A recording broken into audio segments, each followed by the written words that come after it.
HandyGames is a German mobile game developer from the really old age. So we started in '99.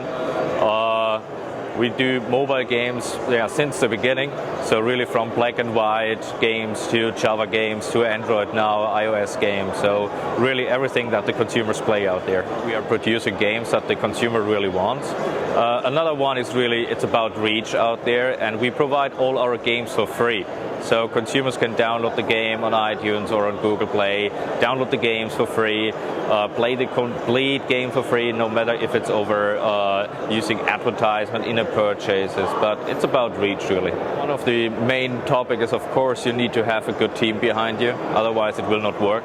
So it's not only about artwork, it's not only about programming a game, it's also about selling a game, and at the end of the day also taking care about your end consumer and knowing what business models are out there that make sense. So 6 years ago no one thought about giving away games for free. Nowadays that's quite normal with the freemium games out there.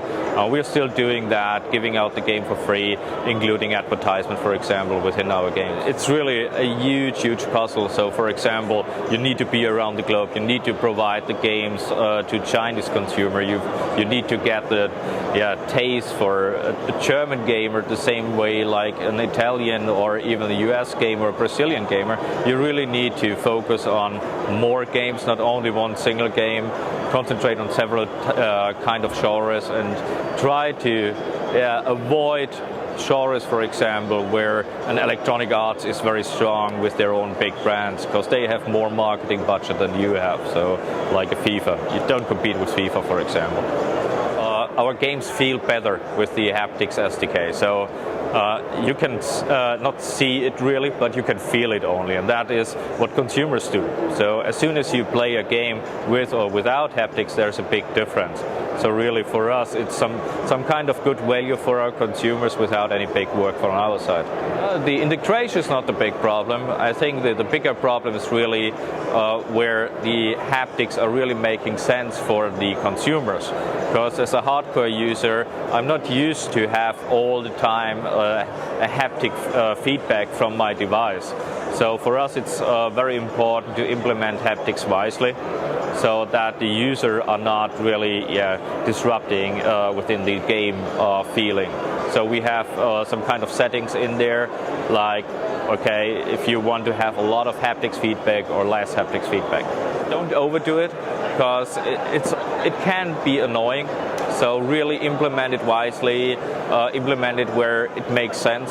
That's very important. You don't want to feel a steering, for example, or flying the airplane the whole time, because that's annoying. You don't see that. For example, in Clouds and Sheep, as mentioned, we have, for example, a thunderstorm, and you have an advantage because you feel the thunderstorm before the lightning is coming down. So you feel already thunderstorm is coming up. So it's an advantage for users having haptics in the game. Try it out. That's a very simple thing, because it doesn't cost really a lot, and it brings a lot of value to the end consumer, and that's what every developer needs to concentrate on, is about where can you bring value to your end consumer.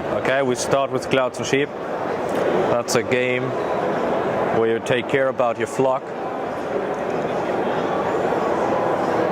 You can collect clouds here together. You can play around with your flock, you can throw them around, you can feed them, you can get new sheep in here. So you have a baby sheep here. You can collect happy stars in the game, and the funny thing is, when you, for example, hitting an object, it vibrates here with haptics. Play Aces of the Luftwaffe.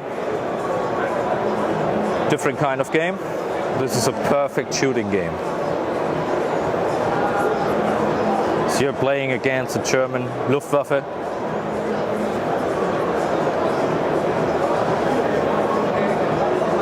Very simple, you just play with your finger. You don't need two fingers in here. You can have tons of power-ups. You can upgrade the whole fleet that you're having.